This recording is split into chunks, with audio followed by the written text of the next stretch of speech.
Hi all, ACR എക്സാമിൻ്റെ മറ്റൊരു എപ്പിസോഡിലേക്ക് എല്ലാവർക്കും സ്വാഗതം. ഈ വീഡിയോയിൽ നമ്മൾ ഒളിഗോപോളി എന്ന മാർക്കറ്റ് കണ്ടീഷനെ കുറിച്ചാണ് ഡിസ്കസ് ചെയ്യുന്നത്. Oligopoly is an important form of imperfect competition. Imperfect കോമ്പറ്റീഷനിൽ വരുന്ന ഒരു മാർക്കറ്റ് സിറ്റുവേഷനാണ് ഒളിഗോപോളി എന്ന് പറയുന്നത്. ഇംപെർഫെക്റ്റ് കോമ്പറ്റീഷനിൽ തന്നെ വരുന്ന മോണോപോളിസ്റ്റിക് കോമ്പറ്റീഷനെ കുറിച്ച് നമ്മൾ പ്രീവിയസ് ക്ലാസ്സിൽ ഡിസ്കസ് ചെയ്തിട്ടുണ്ടായിരുന്നു. ആ വീഡിയോയുടെ ലിങ്ക് ഡിസ്ക്രിപ്ഷനിൽ അവൈലബിൾ ആണ്. നമുക്ക് എന്താണ് ഒളിഗോപോളി എന്ന് നോക്കാം. Oligopoly is a market situation in which there are only A few sellers producing homogeneous or differentiated products. ഈ ഒരു മാർക്കറ്റ് സിറ്റുവേഷനിൽ ഫ്യൂ സെല്ലേഴ്സ് മാത്രമേ ഉണ്ടാവുള്ളൂ. ഒരു ഹോമോജിനസോ അല്ലെങ്കിൽ ഡിഫറൻഷിയേറ്റഡ് ആയിട്ടുള്ള പ്രൊഡക്ട്സ് വിൽക്കുന്നു. അപ്പോൾ ഫ്യൂ സെല്ലേഴ്സ് എന്ന് പറയുമ്പോൾ വെരി ലാർജ് നമ്പർ ഓഫ് സെല്ലേഴ്സും ഇല്ല, സിംഗിൾ സെല്ലറും അല്ല. ഒരു 5 ഓരോ ഫ്യൂ സെല്ലേഴ്സ് മാത്രം ഉണ്ടാകുന്ന മാർക്കറ്റ് കണ്ടീഷനെയാണ് നമ്മൾ ഒളിഗോപോളി എന്ന് പറയുന്നത്. നെക്സ്റ്റ് അതിൻ്റെ ഫീച്ചേഴ്സ് നോക്കാം. First one, few sellers. Under oligopoly the number of sellers are very small. Number of sellers എന്ന് പറയുന്നത് വളരെ ചെറുതാണ്. There are 2 or more but few sellers. 2 അതിലധികമോ സെല്ലേഴ്സ് ഉണ്ടാവും, എന്നാൽ അധികം സെല്ലേഴ്സ് ഉണ്ടാവില്ല, ഫ്യൂ സെല്ലേഴ്സ് മാത്രമേ ഉണ്ടാവുകയുള്ളൂ. Second one ആണ് homogeneous or differentiated product. Under oligopoly, firms produce either homogeneous product or differentiated products. ഒരു ബന്ധമില്ലാത്ത അല്ലെങ്കിൽ തീരെ റിലേറ്റഡ് അല്ലാത്ത പ്രൊഡക്ട്സോ അല്ലെങ്കിൽ റിലേറ്റഡ് ആയ പ്രൊഡക്ട്സോ വിൽക്കുന്നുണ്ടാവും. അത് ഏത് രീതിയിലുമാകാം ഒളിഗോപോളിയിൽ. നെക്സ്റ്റ് വൺ ആണ് Inter dependence of firm. Under oligopoly all sellers depend upon each other. Oligopoly market കണ്ടീഷനിൽ അവിടെയുള്ള സെല്ലേഴ്സ് എല്ലാം അങ്ങോട്ടും ഇങ്ങോട്ടും ഡിപ്പെൻഡഡ് ആയിരിക്കും. ദാറ്റ് ഈസ്, ഒരു സെല്ലർ എന്തെങ്കിലും ഒരു ആക്ടിവിറ്റി ചെയ്തിട്ടുണ്ടെങ്കിൽ അത് മറ്റ് സെല്ലേഴ്സിനെയും കൂടി അഫക്റ്റ് ചെയ്യും. ഓക്കെ, നെക്സ്റ്റ് വൺ ആണ് പ്രൈസ് റിജിഡിറ്റി. പ്രൈസ് റിജിഡിറ്റി എന്ന് പറഞ്ഞാൽ ഓരോ ഫേമും ഇൻഡിപെൻഡൻ്റ് ആണ്. Due to this reason the firms do not like to change the price of the product frequently. അതുകൊണ്ട് തന്നെ അവർ ഫ്രീക്വൻ്റ് ആയിട്ട് അല്ലെങ്കിൽ ഇടയ്ക്കിടയ്ക്ക് ആ പ്രൊഡക്റ്റിൻ്റെ പ്രൈസ് ചേഞ്ച് ചെയ്യാറില്ല. ഇൻ കേസ് ചെറിയ രീതിയിൽ പ്രൈസ് ചേഞ്ച് ചെയ്താലും അത് ഒന്നെങ്കിൽ നഷ്ടത്തിലേക്കോ അല്ലെങ്കിൽ അവരുടെ കൺസ്യൂമേഴ്സിനെ നഷ്ടപ്പെടാനുള്ള സാഹചര്യത്തിലേക്കോ മാറും. അതുകൊണ്ട് തന്നെ പ്രൈസ് റിജിഡിറ്റി എന്നത് ഒളിഗോപോളിയുടെ മറ്റൊരു ഫീച്ചറാണ്. നെക്സ്റ്റ് വൺ ആണ് element of monopoly. In oligopolistic market there are only few firms, hence there may be some monopoly if there is product differentiation. അതായത് പ്രൊഡക്റ്റ് ഡിഫറൻസിയേഷൻ ഉള്ള ഒരു ഒളിഗോപോളി ആണെങ്കിൽ അവിടെ മോണോപോളി സിറ്റുവേഷൻ വരാനുള്ള ചാൻസ് ഉണ്ട്. കാരണം ഓൺലി ഫ്യൂ സെല്ലേഴ്സ് എന്ന് പറയുമ്പോഴും പ്രൊഡക്റ്റ് ഡിഫറൻസിയേഷൻ എന്ന് പറയുമ്പോൾ ഒരു particular type of product produce ചെയ്യുന്ന ഒരു സെല്ലർ മാത്രമേ ചിലപ്പോൾ ഉണ്ടാവുള്ളൂ. സോ ആ ഒരു സിറ്റുവേഷൻ എന്ന് പറയുമ്പോൾ അതൊരു മോണോപോളി സിറ്റുവേഷനിലേക്ക് മാറാനുള്ള ചാൻസ് കൂടുതലാണ്. നെക്സ്റ്റ് ആണ് എക്സസീവ് എക്സ്പെൻഡിച്ചർ ഓൺ അഡ്വർടൈസ്മെന്റ്. ഒളിഗോപോളിയുടെ മറ്റൊരു ഫീച്ചറാണ് അഡ്വർടൈസ്മെന്റിന് കൂടുതൽ എക്സ്പെൻഡിച്ചർ ചെലവഴിക്കുക. ഫേംസിന് അവരുടെ പ്രൊഡക്റ്റ് കൺസ്യൂമേഴ്സിലേക്ക് എത്തിക്കാൻ വേണ്ടിയുള്ള മെയിനായിട്ടുള്ള മാർഗം എന്ന് പറയുന്നത് അഡ്വർടൈസ്മെന്റ് ആണ്. അതുകൊണ്ട് തന്നെ advertisement plays an important role in firm under oligopoly. Next ആണ് അൺസർട്ടനിറ്റി ഓഫ് ഡിമാൻഡ് കർവ്. ഒളിഗോപോളിയിലെ ഫേമിന് ഡിമാൻഡ് ഫോർകാസ്റ്റ് ചെയ്യാൻ വേണ്ടി കഴിയില്ല. Firm cannot forecast its demand or revenue curve. This is because it is very difficult to forecast whether competitors will change their policies or not. Competitors അവരുടെ policy മാറ്റുമോ ഇല്ലയോ എന്ന് forecast ചെയ്യാൻ പറ്റാത്തത് കൊണ്ട് തന്നെ ഒളിഗോപോളി മാർക്കറ്റ് കണ്ടീഷനിൽ ഒരു ഫേമിൻ്റെ ഡിമാൻഡ് റവന്യൂ കേർവ്സ്, ഫ്യൂച്ചറിലേക്കുള്ള revenue and demand curves forecast ചെയ്യുക എന്നുള്ളത് ഡിഫിക്കൽട്ടാണ്. These are the features of oligopoly. Next one ആണ് ക്ലാസിഫിക്കേഷൻ ഓഫ് ഒളിഗോപോളി. ഒളിഗോപോളി ഏതൊക്കെ ടൈപ്പ് ഓഫ് ഒളിഗോപോളിയാണ് ഉള്ളതെന്ന്. ഒളിഗോപോളിനെ മെയിനായിട്ടും 4 രീതിയിൽ ക്ലാസിഫൈ ചെയ്യുന്നുണ്ട്. That is on the basis of product differentiation, on the basis of entry of firms, on the basis of price leadership and on the basis of agreement. ഇങ്ങനെ 4 രീതിയിലാണ് classify ചെയ്യുന്നത്. First classification നോക്കാം. On the basis of product differentiation oligopoly is classified into pure or perfect oligopoly and differentiated or imperfect oligopoly. Product differentiation വെച്ച് ഒളിഗോപോളിനെ 2ആയിട്ട് നമുക്ക് classify ചെയ്യാം. അതിലൊന്നാണ് പ്യുവർ അല്ലെങ്കിൽ പെർഫെക്റ്റ് ഒളിഗോപോളി. പ്യുവർ അല്ലെങ്കിൽ പെർഫെക്റ്റ് ഒളിഗോപോളി എന്ന് പറഞ്ഞാൽ where the industry produce and sell identical or homogeneous product. ആ ഒളിഗോപോളിയിൽ അല്ലെങ്കിൽ ആ ഇൻഡസ്ട്രിയിൽ എല്ലാ സെല്ലേഴ്സും ഐഡന്റിക്കൽ അല്ലെങ്കിൽ ഒരുപോലെയുള്ള പ്രൊഡക്റ്റ് ആയിരിക്കും വിൽക്കുന്നതെങ്കിൽ അങ്ങനെയുള്ള ഒളിഗോപോളിനെയാണ് പെർഫെക്റ്റ് അല്ലെങ്കിൽ പ്യുവർ ഒളിഗോപോളി എന്ന് പറയുന്നത്. നെക്സ്റ്റ് വൺ ആണ് ഡിഫറൻഷിയേറ്റഡ് ഓർ ഇംപെർഫെക്റ്റ് ഒളിഗോപോളി. അതിന് ജസ്റ്റ് ഓപ്പോസിറ്റ്. എന്താണ്? ആ ഇൻഡസ്ട്രി പ്രൊഡ്യൂസ് ചെയ്യുന്നത് ഡിഫറൻഷിയേറ്റഡ് ആയിട്ടുള്ള പ്രൊഡക്ട്സ് ആണെങ്കിൽ അല്ലെങ്കിൽ close substitute to each other, substitute വെക്കാൻ വേണ്ടി പറ്റുന്ന പ്രൊഡക്ട്സ് ആണെങ്കിൽ അങ്ങനെയുള്ള പ്രൊഡക്ട്സ് വിൽക്കുന്ന ഒളിഗോപോളിനെയാണ് ഡിഫറൻഷിയേറ്റഡ് ഓർ ഇംപെർഫെക്റ്റ് ഒളിഗോപോളി എന്ന് പറയുന്നത്. ഈ രണ്ടാമത്തെ ക്ലാസിഫിക്കേഷനാണ് on the basis of entry of firms. അതായത് പുതിയ ഫേംസിന് ആ ഇൻഡസ്ട്രിയിലേക്ക് കയറാൻ എത്രത്തോളം ഈസിയാണ് അല്ലേ എന്ന് നോക്കിയിട്ടുള്ള ഡിഫറൻസിയേഷൻ ആണ്. അത് ഓപ്പൺ ഒളിഗോപോളി എന്നും ക്ലോസ്ഡ് ഒളിഗോപോളി എന്നും പറയും. ഓപ്പൺ ഒളിഗോപോളിയിൽ firms are free to come in to the market and go out of the market. Oligopoly മാർക്കറ്റിലേക്ക് പുതിയ ഫേംസിന് വരാനും പോകാനും ഈസിയാണ്. എന്നാൽ ക്ലോസ്ഡ് ഒളിഗോപോളിയിൽ it is a market situation where new firms are not allowed to enter the industry. പുതിയ ഫേംസിനെ ഇൻഡസ്ട്രിയിലേക്ക് കടന്നു വരുന്ന എന്റർടൈൻ ചെയ്യാത്ത ഒരു സിറ്റുവേഷൻ ആണ് ക്ലോസ്ഡ് ഒളിഗോപോളി എന്ന് പറയുന്നത്. മൂന്നാമത്തെ ക്ലാസിഫിക്കേഷൻ ആണ് on the basis of price leadership. Price fix ചെയ്യുന്ന റിലേറ്റ് ചെയ്തിട്ട് ക്ലാസിഫിക്കേഷൻ പാർഷ്യൽ ഒളിഗോപോളി എന്നും ഫുൾ ഒളിഗോപോളി എന്നും ക്ലാസിഫൈ ചെയ്യാം. പാർഷ്യൽ ഒളിഗോപോളി എന്ന് പറഞ്ഞാൽ ആ ഒളിഗോപോളിയിൽ ഇപ്പം 4, 5, 6 ഫേംസ് ആണുള്ളെങ്കിൽ, പ്രൊഡ്യൂസേഴ്സ് ആണുള്ളതെങ്കിൽ ഒരു പ്രൊഡ്യൂസർ അല്ലെങ്കിൽ ഒരു സെല്ലർ ഒരു ലീഡർ ആയിട്ട് നിൽക്കും. And the leader firm will decide the price. Leader firm ഒരു പ്രൈസ് ഫിക്സ് ചെയ്യും. ഓൾ അതർ ഫോളോവേഴ്സ് അല്ലെങ്കിൽ all other firms will follow the same. ബാക്കിയുള്ള എല്ലാ ഫേംസും ആ ഒരു പ്രൈസ് ഫോളോ ചെയ്തുകൊണ്ട് വരും. അതാണ് പാർഷ്യൽ ഒളിഗോപോളി എന്ന് പറയുന്നത്. എന്നാൽ full oligopoly refers to that market situation where there is no leader and no followers. Here price leadership is absent. Price leadership എന്ന് പറഞ്ഞ ഒരു സംഭവം ഫുൾ ഒളിഗോപോളി ഇല്ല. എല്ലാ ഇൻഡിവിജ്വൽ ഫേംസും ഇൻഡിവിജ്വൽ പ്രൊഡ്യൂസേഴ്സും ഇൻഡിവിജ്വലി ആണ് പ്രൈസ് ഫിക്സ് ചെയ്യുന്നത്. And last category of classification ആണ് on the basis of agreement. On the basis of എഗ്രിമെന്റിൽ ഒളിഗോപോളിയെ കൊലൂസീവ് ഒളിഗോപോളി എന്നും നോൺ കൊലൂസീവ് ഒളിഗോപോളി എന്നും പറയും. കൊലൂസീവ് ഒളിഗോപോളി എന്ന് പറഞ്ഞാൽ it is a market situation where the firms belonging to an industry follow a common policy of pricing.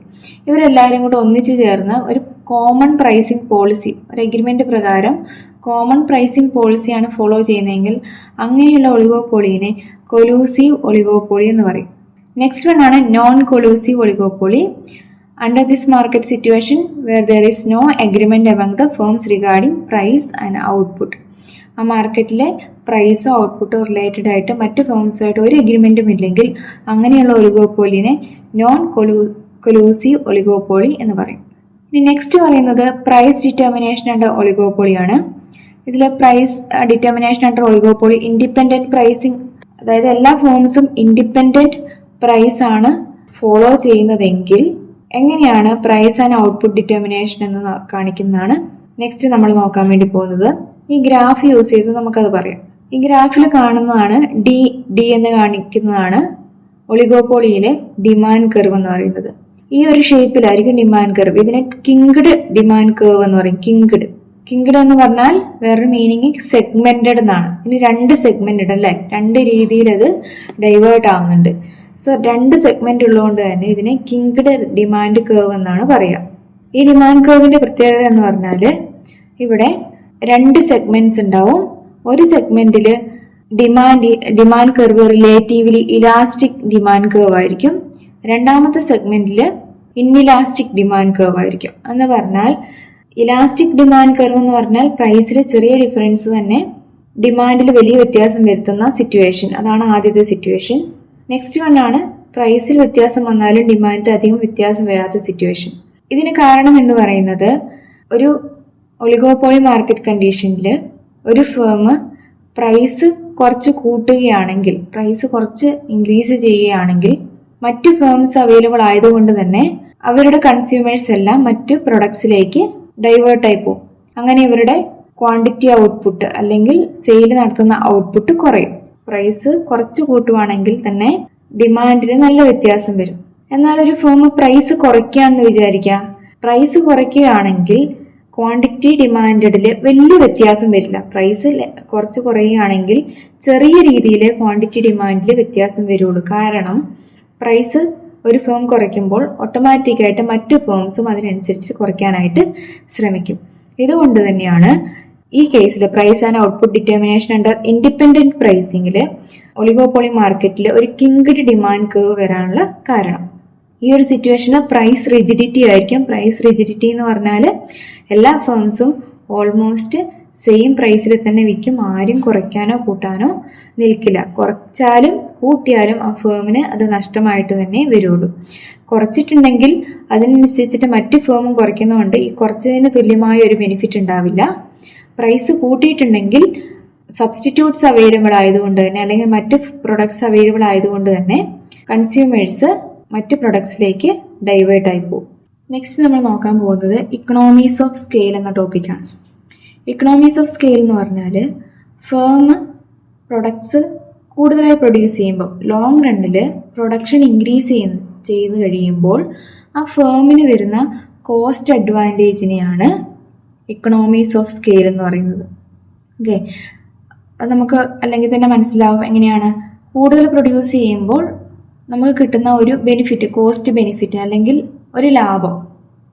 Okay, ഒരു 10 product produce ചെയ്യുന്നതും ഒരു 100 പ്രൊഡക്റ്റ് പ്രൊഡ്യൂസ് ചെയ്യുമ്പോഴും ഫേമിന് കൂടുതൽ ലാഭം ലഭിക്കുന്നത് 100 പ്രൊഡക്റ്റ് പ്രൊഡ്യൂസ് ചെയ്യുമ്പോഴായിരിക്കും. അതിൻ്റെ കാരണം എന്താണെന്ന് ചോദിച്ചാൽ ഫിക്സഡ് കോസ്റ്റ് ഫിക്സഡ് ആയിട്ട് തന്നെ ഉണ്ടാവും. Per unit fixed cost long റണ്ണിൽ അല്ലെങ്കിൽ പ്രൊഡക്ഷൻ ഇൻക്രീസ് ചെയ്യുമ്പോൾ കുറയും. എന്നാൽ വേരിയബിൾ കോസ്റ്റ് എപ്പോഴും വേരിയബിൾ കോസ്റ്റ് ആയിട്ട് തന്നെ പ്രൊപ്പോർഷനേറ്റ് ഇൻക്രീസ് ആവുകയും ചെയ്യും. അതുകൊണ്ട് ലോങ് റണ്ണിൽ പ്രൊഡക്ഷൻ ഇൻക്രീസ് ചെയ്യുമ്പോൾ പല രീതിയിൽ പല തരത്തിൽ ഫേമിന് കോസ്റ്റ് അഡ്വാൻറ്റേജസ് ഉണ്ടാവും. അങ്ങനെ വരുന്ന കോസ്റ്റ് അഡ്വാൻറ്റേജിനെ എല്ലാം കൂടിയാണ് ഇക്കണോമീസ് ഓഫ് സ്കെയിൽ എന്ന് പറയുന്നത്. ഇക്കണോമീസ് ഓഫ് സ്കെയിൽ 2 തരത്തിലുണ്ട്: ഇന്റേണൽ ഇക്കണോമീസ് ആൻഡ് എക്സ്റ്റേണൽ ഇക്കണോമീസ്. ആദ്യം നമുക്ക് എന്താണ് ഇന്റേണൽ ഇക്കണോമീസ് നോക്കാം. When a firm expands its size or scale of production, certain cost advantage accrue to the firm. This is called internal economies. ഒരു ഫേം അവരുടെ production increase ചെയ്യുമ്പോൾ ആ ഫേമിന് മാത്രമായിട്ട് കിട്ടുന്ന കുറച്ച് കോസ്റ്റ് അഡ്വാൻറ്റേജസ് ഉണ്ട്. അതിനെയാണ് ഇന്റേണൽ എക്കണോമീസ് എന്ന് പറയുന്നത്. Next, types of internal economies. ഏതൊക്കെ ടൈപ്പ് ഓഫ് ഇന്റേണൽ എക്കണോമീസ് ആണ് അല്ലെങ്കിൽ ഇന്റേണൽ കോസ്റ്റ് അഡ്വാൻറ്റേജ് ആണ് ഒരു ഫേമിന് വരിക എന്ന് നോക്കാം. First one, technical economies. That is, as a firm expands its size, it can use better plants, machinery, equipments, etc. It can use superior techniques. അതായത് firm അവരുടെ size കൂടുമ്പോൾ അല്ലെങ്കിൽ അവരുടെ പ്രൊഡക്ഷൻ സൈസ് ഇൻക്രീസ് ചെയ്യുന്ന സമയത്ത് അവർക്ക് better plant and machinery use ചെയ്യാനും better techniques use ചെയ്യാനും ബെറ്റർ എക്യുപ്മെന്റ്സ് യൂസ് ചെയ്യാനും സാധിക്കും. അങ്ങനെ കിട്ടുന്ന ഒരു അഡ്വാൻറ്റേജ് ആണ് ടെക്നിക്കൽ എക്കണോമീസ് എന്ന് പറയുന്നത്. സെക്കൻഡ് വൺ ആണ് managerial economics. When a firm expands its business, we can employ highly skilled managerial experts to look after the production, sales, accounts, etc. അല്ലേ? അതായത് ഫേം ഗ്രോത്ത് നേടുന്നതോടുകൂടി അല്ലെങ്കിൽ കൂടുതൽ വളർച്ചയിലേക്ക് എത്തുമ്പോൾ അവർക്ക് ബെറ്റർ സ്കിൽഡ് ആയിട്ടുള്ള മാനേജേഴ്സിനെ കാര്യങ്ങൾ ഏൽപ്പിക്കാൻ വേണ്ടിയിട്ട് സാധിക്കും. With further growth it is not necessary to increase the staff proportionately. വീണ്ടും ഇൻക്രീസ് ചെയ്യുന്ന സമയത്ത് അല്ലെങ്കിൽ വീണ്ടും പ്രൊഡക്ഷൻ ഇൻക്രീസ് ചെയ്യുന്ന സമയത്ത് സ്റ്റാഫുകളെ അഡീഷണൽ ആയിട്ട് വെക്കേണ്ട ആവശ്യം വരില്ല. ഇതേ സ്റ്റാഫുകളെ തന്നെ യൂസ് ചെയ്തിട്ട് പ്രൊഡക്ഷൻ കൂട്ടാൻ വേണ്ടി സാധിക്കും. അങ്ങനെ വരുന്ന അഡ്വാൻറ്റേജിനെയാണ് നമ്മൾ മാനേജീരിയൽ എക്കണോമീസ് എന്ന് പറയുന്നത്. നെക്സ്റ്റ് വൺ ആണ് കൊമേഴ്ഷ്യൽ എക്കണോമീസ്. കൊമേഴ്ഷ്യൽ എക്കണോമീസ് എന്ന് ഉദ്ദേശിക്കുന്നത് റോ മെറ്റീരിയൽസ് ഇതൊക്കെ ബൾക്ക് ക്വാണ്ടിറ്റി ആയിട്ട് എടുക്കേണ്ട സിറ്റുവേഷൻ വരും. കൂടുതൽ പ്രൊഡക്ഷൻ ഇൻക്രീസ് ചെയ്യുന്ന സമയത്ത് റോ മെറ്റീരിയൽ അതുപോലെ ഇൻക്രീസ് ആയിട്ട് ആവശ്യമായിട്ട് വരും. അപ്പം ബൾക്കായിട്ട് റോ മെറ്റീരിയൽസ് യൂസ് ചെയ്യും. അതുപോലെ തന്നെ ഈ റോ മെറ്റീരിയൽസ് ബൾക്കായിട്ടായിരിക്കും ട്രാൻസ്പോർട്ട് ചെയ്തുകൊണ്ട് വരിക. പ്രൊഡ്യൂസ് ചെയ്ത പ്രൊഡക്റ്റ് വിൽക്കാൻ വേണ്ടി കൊടുക്കുന്ന ട്രാൻസ്പോർട്ടേഷൻ നടത്തുന്നതും ബൾക്കായിട്ടായിരിക്കും. അങ്ങനെ വരുന്ന ഒരു ട്രാൻസ്പോർട്ടേഷനിൽ വരുന്ന അഡ്വാൻറ്റേജസ് അല്ലെങ്കിൽ മെറ്റീരിയൽ പർച്ചേസ് ചെയ്യുമ്പോൾ കിട്ടുന്ന ഒരു കോസ്റ്റ് അഡ്വാൻറ്റേജ്, ഇതിനെയൊക്കെയാണ് നമ്മൾ കൊമേഴ്ഷ്യൽ എക്കണോമീസ് എന്ന് പറയുന്നത്. നെക്സ്റ്റ് വണ്ണാണ് മാർക്കറ്റിംഗ് എക്കണോമീസ്. പ്രൊഡക്റ്റ് മാർക്കറ്റ് ചെയ്യുമ്പോഴുള്ള അഡ്വാൻറ്റേജ്. അതായത് നമ്മൾ മാർക്കറ്റ് ചെയ്യാൻ വേണ്ടി ഇപ്പോൾ ഒരു പ്രൊഡക്റ്റ് ആണെങ്കിലും 100 പ്രൊഡക്റ്റ് ആണെങ്കിലും അഡ്വർടൈസ്മെന്റ് കൊടുക്കുന്നുണ്ടെങ്കിൽ ഒരേ ചിലവായിരിക്കും ചിലപ്പോൾ വരിക. ഒരു പ്രൊഡക്റ്റിനുള്ള പെർ യൂണിറ്റ് ചിലവിനേക്കാൾ വളരെയധികം കുറവായിരിക്കും 100 പ്രൊഡക്റ്റിന്റെ പെർ യൂണിറ്റ് മാർക്കറ്റിംഗ് എക്സ്പെൻഡിച്ചർ എന്ന് പറയുന്നത്. സോ അങ്ങനെ വരുന്ന എക്കണോമീസിനെയാണ് മാർക്കറ്റിംഗ് ഇക്കണോമീസ് എന്ന് പറയുന്നത്. നെക്സ്റ്റ് വൺ ആണ് ഫിനാൻഷ്യൽ എക്കണോമീസ്. ഫിനാൻഷ്യൽ എക്കണോമീസ് എന്ന് പറഞ്ഞാൽ ലാർജ് ഫേംസിന് ക്യാപിറ്റൽ മാർക്കറ്റിൽ കിട്ടുന്ന റെപ്യൂട്ടേഷൻ.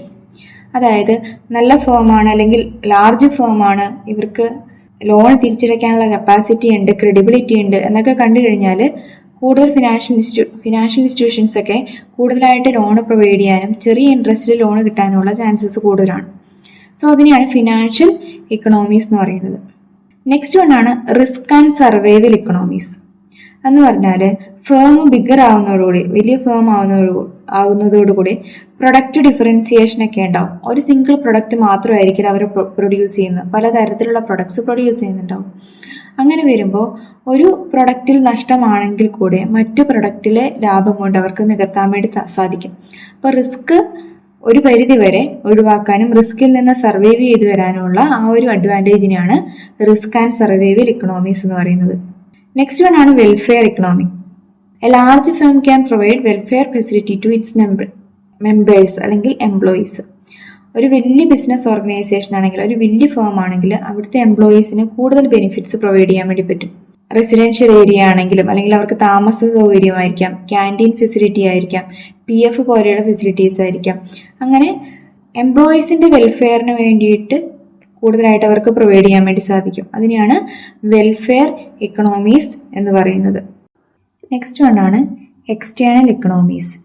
എക്സ്റ്റേണൽ ഇക്കണോമീസ് കൊണ്ട് ഉദ്ദേശിക്കുന്നത് ഒരു ഇൻഡസ്ട്രി മുഴുവനായി വളരുമ്പോൾ ആ ഇൻഡസ്ട്രിയിലുള്ള എല്ലാ ഫേംസിനും കോമൺ ആയിട്ട് കിട്ടുന്ന അഡ്വാൻറ്റേജിനെയാണ് എക്സ്റ്റേണൽ ഇക്കണോമീസ് എന്ന് പറയുന്നത്. ടൈപ്സ് ഓഫ് എക്സ്റ്റേണൽ ഇക്കണോമീസ് നോക്കാം. First one, economies of concentration. അതായത് when large number of firms concentrate in an area, ഒരു ഏരിയയിൽ തന്നെ വളരെയധികം ഫേംസ് കോൺസെൻട്രേറ്റ് ചെയ്ത് നിൽക്കുന്ന സമയത്ത് ആ ഇൻഡസ്ട്രി വളരും. ആ ഇൻഡസ്ട്രി വളരുമ്പം ആ ഇൻഡസ്ട്രിയിലുള്ള എല്ലാ ഫേംസിനും കോമൺ ആയിട്ട് കുറച്ച് അഡ്വാൻറ്റേജസ് അല്ലെങ്കിൽ ബെനിഫിറ്റ്സ് കിട്ടും. ഇങ്ങനെയുള്ളതിനെയാണ് ഇക്കണോമീസ് ഓഫ് കോൺസെൻട്രേഷൻ എന്ന് പറയുന്നത്. അതായത് എല്ലാവർക്കും ഒരുപോലെ improved transportation facilities, banking services, marketing services, better means of communication, easy supply of raw materials, അങ്ങനെയുള്ള ഒരു ഇൻഡസ്ട്രിക്ക് വേണ്ട കാര്യങ്ങളെല്ലാം അവിടെ ഒന്നിച്ചെത്തും. അപ്പോൾ എല്ലാവർക്കും ഒരുപോലെ അത് ബെനിഫിറ്റ് ആയിരിക്കും. അതിനെയാണ് ഇക്കണോമീസ് ഓഫ് കോൺസെൻട്രേഷൻ എന്ന് പറയുന്നത്. സെക്കൻഡ് വൺ ആണ് ഇക്കണോമീസ് of information. That is, when the number of firms in an industry increases, it becomes possible for them to undertake some activities collectively. അതായത് കുറേ ഫേംസ് ഒന്നിച്ച് ഒരിടത്ത് ഉണ്ടാകുമ്പോൾ ഇവർക്ക് കളക്റ്റീവായിട്ട് അല്ലെങ്കിൽ ഒന്നിച്ച് കുറേ കാര്യങ്ങൾ ചെയ്യാൻ വേണ്ടി സാധിക്കും. റിസർച്ച് ആണെങ്കിലും എക്സ്പെരിമെന്റ്സ് ഒക്കെ ആണെങ്കിലും.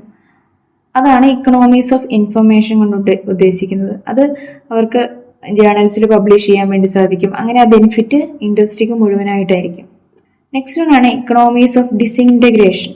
അതായത് ഇക്കണോമീസ് ഓഫ് ഡിസിൻറ്റഗ്രേഷൻ എന്ന് പറഞ്ഞാൽ ഒരു ഇൻഡസ്ട്രി വളരുമ്പോൾ ആ ഇൻഡസ്ട്രിയിലുള്ള ഫേംസ് അങ്ങോട്ടും ഇങ്ങോട്ടും മ്യൂച്വലി ചില അഗ്രിമെന്റ്സിലൊക്കെ എത്തിച്ചേർന്ന് പ്രൊഡക്ഷൻ നടത്തും. അങ്ങനെയുള്ളതിനെയാണ് ഇക്കണോമീസ് ഓഫ് ഡിസിൻറ്റഗ്രേഷൻ എന്ന് പറയുന്നത്. ഒരു എക്സാമ്പിൾ പറയാനാണെങ്കിൽ, ഒരു സൈക്കിൾ ഇൻഡസ്ട്രി ആണെങ്കിൽ ചില ഫേംസ് പെഡൽസ് ആയിരിക്കും ഉണ്ടായിരിക്കുക, ചില ഫേംസ് ടയർ ആയിരിക്കും ഉണ്ടാക്കുക, ചില ഫേംസ് ചെയിൻ ആയിരിക്കും ഉണ്ടാക്കുക. ഇങ്ങനെ ഒരു മ്യൂച്വൽ അഗ്രിമെന്റിൽ എല്ലാവരും എത്തിച്ചേരും. അപ്പോൾ അങ്ങനെ എല്ലാവർക്കും ഒരു ബെനിഫിറ്റ് ആയിരിക്കും. സോ അതിനെയാണ് ഇക്കണോമീസ് ഓഫ് ഡിസിൻറ്റഗ്രേഷൻ എന്ന് പറയുന്നത്. ലാസ്റ്റ് വൺ ആണ് ഇക്കണോമീസ് of social development. ഇക്കണോമീസ് of social development എന്ന് പറഞ്ഞാൽ ഒരു ഇൻഡസ്ട്രി എക്സ്പാൻഡ് ആകുമ്പം ആ സൊസൈറ്റിക്ക് അത് കുറേ ബെനിഫിറ്റ് ഉണ്ടാകും. എംപ്ലോയ്മെന്റ് ഓപ്പർച്യൂണിറ്റീസ് കിട്ടും, അതുപോലെ തന്നെ അവരുടെ സ്റ്റാൻഡേർഡ് ഓഫ് ലിവിങ് ഇൻക്രീസ് ആവും. അങ്ങനെയുള്ള അഡ്വാൻറ്റേജസ് ആ സൊസൈറ്റിക്ക് കിട്ടുന്നതിനാണ് ഇക്കണോമീസ് ഓഫ് സോഷ്യൽ ഡെവലപ്മെന്റ് എന്നതുകൊണ്ട് ഉദ്ദേശിക്കുന്നത്. നെക്സ്റ്റ് ഒന്നാണ് diseconomies of scale. Economies of scale പോലെ തന്നെ അതിൻ്റെ ഓപ്പോസിറ്റ് ആണ് ഡിസ്ഇക്കണോമീസ് ഓഫ് സ്കെയിൽ. എന്ന് പറഞ്ഞാൽ കൂടുതൽ പ്രൊഡക്ഷൻ നടക്കുമ്പോൾ അല്ലെങ്കിൽ ലോങ് റണ്ണിൽ പ്രൊഡക്ഷൻ ഇൻക്രീസ് ചെയ്യുന്ന സമയത്ത് ചില ഡിസഡ്വാൻറ്റേജസും വരാനുള്ള ചാൻസ് ഉണ്ട്. അഡ്വാൻറ്റേജസ് മാത്രമല്ല ഡിസഡ്വാൻറ്റേജസും വരാം. അങ്ങനെ വരുന്ന ഡിസഡ്വാൻറ്റേജസിനെയാണ് ഡിസ്ഇക്കണോമീസ് ഓഫ് സ്കെയിൽ എന്ന് പറയുന്നത്. ഓക്കെ, ഒരു ഫേം എക്സ്പാൻഡ് ചെയ്തു, കുറേ ബെനിഫിറ്റ് കിട്ടി, പക്ഷെ continue to expand even after their optimum level, അവരുടെ ഒരു ഒപ്റ്റിമം ലെവൽ ഉണ്ടല്ലോ, മാക്സിമം ലെവലിൽ കൂടുതലായിട്ടും പ്രൊഡക്ഷൻ നടത്തി കഴിഞ്ഞാൽ അത് നെഗറ്റീവായിട്ട് എഫക്റ്റ് ചെയ്യും. സോ അതിനെയാണ് ഡിസ്ഇക്കണോമീസ് ഓഫ് സ്കെയിൽ എന്ന് പറയുന്നത്. അത് രണ്ട് തരത്തിലുണ്ട്, ഇന്റേണലും എക്സ്റ്റേണലും. സോ ആദ്യം എന്താണ് ഇന്റേണൽ ഡിസ്ഇക്കണോമീസ് എന്ന് പറയാം. ഇന്റേണൽ ഡിസ്ഇക്കണോമീസ് എന്ന് പറഞ്ഞാൽ ഒരു ഫേമിന് ഇൻഡിവിജ്വലി ആയിട്ട് വരുന്ന ഡിസഡ്വാൻറ്റേജസ് ആണ്. അതിൽ ഫസ്റ്റ് വണ്ണാണ് managerial diseconomies. When a firm expands too much, വളരെയധികം അല്ലെങ്കിൽ ടു മച്ച് എക്സ്പാൻഷൻ നടന്നു കഴിഞ്ഞാൽ മാനേജ്മെന്റിന് അത് ഔട്ട് ഓഫ് കൺട്രോൾ ആയി പോകും. അപ്പോൾ പ്രോഫിറ്റിനെ അല്ലാതെ നെഗറ്റീവായിട്ട് എഫക്റ്റ് ചെയ്യും. രണ്ടാമതാണ് ടെക്നിക്കൽ ഡിസ്ഇക്കണോമീസ്. ഒരു ഫേമിന്റെ എക്യുപ്മെന്റ്സ് എല്ലാം മാക്സിമം യൂട്ടിലൈസ് ചെയ്ത് കഴിഞ്ഞാൽ, ഓവർ യൂട്ടിലൈസ് അല്ലെങ്കിൽ ഓവർ സ്ട്രെയിൻ ചെയ്താൽ അത് പ്രൊഡക്ഷനെ നെഗറ്റീവായിട്ടായിരിക്കും ബാധിക്കുക. എക്യുപ്മെന്റ്സ് ഒക്കെ നശിച്ചു പോകാനും അല്ലെങ്കിൽ പ്രൊഡക്ഷൻ കുറയാനുള്ള ചാൻസ് കൂടുതലാണ്. Next financial diseconomies. Financial diseconomies എന്നുകൊണ്ട് ഉദ്ദേശിക്കുന്നത് കൂടുതൽ എക്സ്പാൻഷന് വേണ്ടിയിട്ട് കൂടുതൽ ഫണ്ട് റിക്വയർ ആയിരിക്കും, അല്ലേ? അപ്പോൾ കൂടുതൽ ഫണ്ട് എടുക്കുമ്പോൾ ഇൻട്രസ്റ്റ് റേറ്റ് കൂടിക്കൊണ്ടേയിരിക്കും. കാരണം ഒരു ലോൺ മാത്രമായിരിക്കില്ല, പല ലോണുകൾ എടുക്കുന്ന സമയത്ത് കൂടുതൽ ഇൻട്രസ്റ്റ് ടോട്ടലായിട്ട് കൊടുക്കേണ്ടി വരും. അപ്പം അത് ഫേമിനെ നെഗറ്റീവായിട്ട് എഫക്റ്റ് ചെയ്യും. അതാണ് ഫിനാൻഷ്യൽ ഡിസ്എക്കണോമീസ് കൊണ്ട് ഉദ്ദേശിക്കുന്നത്. നെക്സ്റ്റ് കൊണ്ടാണ് risk and survival diseconomies. Capital investment കൂടുന്ന സമയത്ത് റിസ്ക്കും കൂടും, അല്ലെ? ക്യാപിറ്റൽ എങ്ങനെയൊക്കെയാണ് ഇൻവെസ്റ്റ് ചെയ്യുക, ലോൺ എടുത്തിട്ടും ഷെയർ ഇൻവെസ്റ്റ്മെന്റ് ഒക്കെ ആയിരിക്കും. അപ്പം അതിനനുസരിച്ചിട്ട് റിസ്ക്കും കൂടും. അതുപോലെ തന്നെ എംപ്ലോയീസിന്റെ സ്ട്രൈക്ക്, ലോക്കൗട്ട്, ലേ ഓഫ് അങ്ങനത്തെ കുറേ പ്രോബ്ലംസ് ഉണ്ടാവാനുള്ള ചാൻസസ് കൂടുതലാണ്. സോ അതൊക്കെയാണ് റിസ്ക് ആൻഡ് സർവൈവൽ ഡിസ്എക്കണോമീസിൽ പറയുന്നത്. നെക്സ്റ്റ് വൺ ആണ് എക്സ്റ്റേണൽ ഡിസ്എക്കണോമീസ്. എക്സ്റ്റേണൽ ഡിസ്എക്കണോമീസ് എന്ന് പറയുന്നത് ഒരു ഇൻഡസ്ട്രി ഓവർ എക്സ്പാൻഷൻ നടത്തി കഴിഞ്ഞാൽ ആ ഇൻഡസ്ട്രിയിലെ എല്ലാ ഫേംസിനും കോമൺ ആയിട്ട് വരുന്ന കുറേ ഡിമെറിറ്റ്സ്, അതാണ് എക്സ്റ്റേണൽ ഡിസ്എക്കണോമീസ്. അതിൽ ഫസ്റ്റ് വൺ ആണ് transportation diseconomies. That is concentration of many firms in an area puts heavy pressure on traffic system. കുറേ ഫേംസ് ഒരു ഏരിയയിൽ ഓവറായിട്ട് വന്നു കഴിഞ്ഞാൽ ട്രാഫിക് സിസ്റ്റം ഒക്കെ ട്രാഫിക് ജാംസ് അങ്ങനെയുള്ള പ്രോബ്ലംസ് ഒക്കെ ഉണ്ടാവാനുള്ള ചാൻസ് കൂടുതലാണ്. ഇപ്പോൾ റോ മെറ്റീരിയൽസ് ഒന്നും കറക്റ്റ് ടൈമിൽ എത്തണമെന്നില്ല, അപ്രോപ്രിയേറ്റ് ടൈമിൽ പ്രൊഡക്ഷൻ നടക്കണം സാധിക്കില്ല, അങ്ങനെയുള്ള പ്രോബ്ലംസ് ഒക്കെ വരും. നെക്സ്റ്റ് വൺ ആണ് കൊമേഴ്ഷ്യൽ ഡിസ്എക്കണോമീസ്. ഫേം അവരുടെ സൈസ് എക്സ്പാൻഡ് ചെയ്യുമ്പോൾ naturally the prices of land, raw material, labour etcetera will also increase. നാച്ചുറലായിട്ട് ബാക്കിയുള്ള ഫാക്ടേഴ്സ് ഓഫ് പ്രൊഡക്ഷൻ്റെ എല്ലാം പ്രൈസും ഇൻക്രീസ് ആവും. അപ്പം ബിൽഡിങ്ങിന് കൂടുതൽ റെന്റ് കൊടുക്കേണ്ടി വരും, റോ മെറ്റീരിയൽസിന് കൂടുതൽ പൈസ കൊടുക്കേണ്ടി വരും. അതുപോലെ തന്നെ ഫ്യൂവൽ സ്കേഴ്സിറ്റി, ഇലക്ട്രിസിറ്റി സ്കേഴ്സിറ്റി, ഇങ്ങനെയുള്ള പ്രോബ്ലംസ് ഒക്കെ ഉണ്ടാവാം. അതാണ് കൊമേഴ്ഷ്യൽ ഡിസ്എക്കണോമീസിൽ പറയുന്നത്. നെക്സ്റ്റ് വൺ ആണ് ഫിനാൻഷ്യൽ ഡിസ്എക്കണോമീസ്.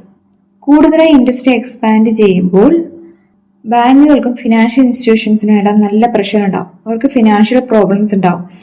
എല്ലാ ഫേംസിനും കൊടുക്കാൻ പറ്റിയ ഫിനാൻഷ്യൽ അവൈലബിലിറ്റി ഒന്നും ഉണ്ടാകില്ല. അങ്ങനെ വരുന്ന സിറ്റുവേഷനാണ് ഫിനാൻഷ്യൽ ഡിസ്എക്കണോമീസ് എന്ന് പറയുന്നത്. അതുപോലെ തന്നെ ലാർജ് പൊല്യൂഷൻ കൺട്രോൾ ഡിവൈസസിനൊക്കെ വേണ്ടിയിട്ട് കൂടുതൽ ഇൻവെസ്റ്റ്മെന്റ്സ് ഒക്കെ നടത്തേണ്ടി വരും. അപ്പോൾ കൂടുതൽ ഫിനാൻഷ്യൽ ഇൻവെസ്റ്റ്മെന്റ്സ് നടത്തേണ്ടി വരും. അതാണ് ഫിനാൻഷ്യൽ ഡിസ്എക്കണോമീസ്. നെക്സ്റ്റ് വൺ ആണ് മാർക്കറ്റിംഗ് ഡിസ്എക്കണോമീസ്.